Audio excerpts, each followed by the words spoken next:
साथियों नमस्कार। आप सबको दीपावली की हार्दिक बधाइयाँ। दीपावली के शुभ अवसर पर दोस्तों खबर ऐसी आई है जो खुशियों से भरी है। देश के 1 करोड़ से ज़्यादा केंद्रीय कर्मचारी और पेंशन भोगी जो इंतजार कर रहे हैं इस महंगाई से लड़ने के लिए केंद्र सरकार उनकी बेसिक पे में संशोधन करे। बेसिक पे में संशोधन को लेकर के बहुत ही अच्छी खबर आई है, उसको विस्तार से बताएंगे। उससे पहले एक महत्वपूर्ण खबर और है। केंद्रीय पेंशनरों के लिए 30 अक्टूबर को लेटर जारी हो गया है और बहुत ही जल्द आने वाले कुछ ही दिनों के भीतर उनके खाते में बढ़े हुए डियरनेस रिलीफ का एरियर का पैसा भी आ जाएगा। 1 जुलाई 2024 से केंद्र सरकार ने तमाम केंद्रीय कर्मचारियों और पेंशन भोगियों के लिए 3% महंगाई भत्ते और महंगाई राहत में बढ़ोतरी तो कर दी थी, लेकिन पेंशनरों के लिए वो आधिकारिक लेटर जारी नहीं हो पाया था। बहरहाल 30 अक्टूबर को पेंशनरों को भी सौगात मिल गई है। वहीं दोस्तों 4 नवंबर को पेंशनरों को एक और बड़ी सौगात मिल सकती है। नोशनल इंक्रीमेंट के ऊपर सुप्रीम कोर्ट में सुप्रीम सुनवाई होनी है रिव्यू पिटीशन के ऊपर। बता दें आपको कि ऐसे पेंशनर जिन्होंने पूरी 1 साल की सेवा की और 30 जून 31 दिसंबर को रिटायर हुए, इंक्रीमेंट से ठीक एक दिन पहले उनको एक नोशनल इंक्रीमेंट का लाभ नहीं मिलता था, क्योंकि सरकार की तरफ से विभागों के पास कोई प्रोविजन नहीं था। इस मामले को लेकर के निचली अदालत से लेकर के सर्वोच्च अदालत तक अलग अलग लोगों ने अलग अलग पिटीशन दायर की और उनकी पिटीशन भी अलाउ की गई। अब 4 नवंबर को होने वाली इस महत्वपूर्ण सुनवाई में उम्मीद की जा रही है कि सुप्रीम कोर्ट से जल्द ही पेंशनरों के लिए एक बड़ी राहत निकल के आए और तमाम ऐसे पेंशनर जिन्होंने केस किए हों या नहीं किए हों उनके लिए भी नोशनल इंक्रीमेंट का प्रावधान जल्दी निकल करके आए और एक इंक्रीमेंट का लाभ उनके पेंशन में बढ़ता हुआ नजर आए और जो भी एरियर बने उसका भुगतान कर दिया जाए। अब बात कर लेते हैं केंद्रीय कर्मचारियों के लिए और पेंशन भोगियों के लिए एक बड़ी खबर निकल करके आ रही है।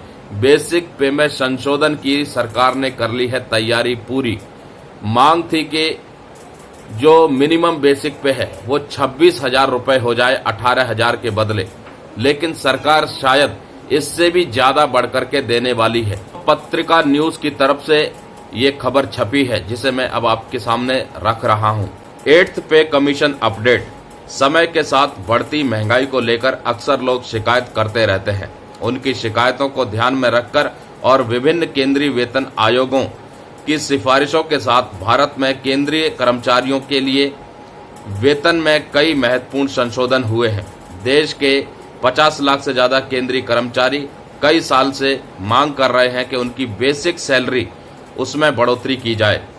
कर्मचारियों को जुलाई में पेश हुए बजट से काफी आस लगी हुई थी, लेकिन वित्त मंत्री निर्मला सीतारमण ने कोई ऐसी घोषणा नहीं की। सरकार ने बजट में 8वें वेतन आयोग की बात ज्यादा तवज्जो नहीं दी।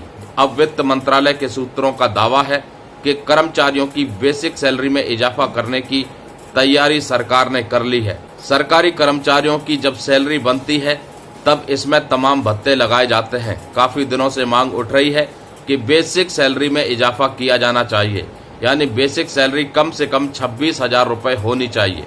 इसकी सभी तैयारियां पूरी कर ली गई हैं। जल्द ही इसकी घोषणा भी कर दी जाएगी। अपेक्षित वेतन वृद्धि 20 से 35% के बीच हो सकती है, जो संभावित रूप से लेवल 1 के वेतन को लगभग 34,560 रुपए तक ले जा सकती है और लेवल 18 वेतन को 4,80,000 रुपए तक बढ़ा सकती है। तो दोस्तों बेसिक सैलरी में बढ़ोतरी की बात कही गई थी और ये भी बात कही गई थी कि दीपावली से पहले सरकार संशोधन कर सकती है, लेकिन दीपावली से पहले संशोधन तो नहीं हुआ।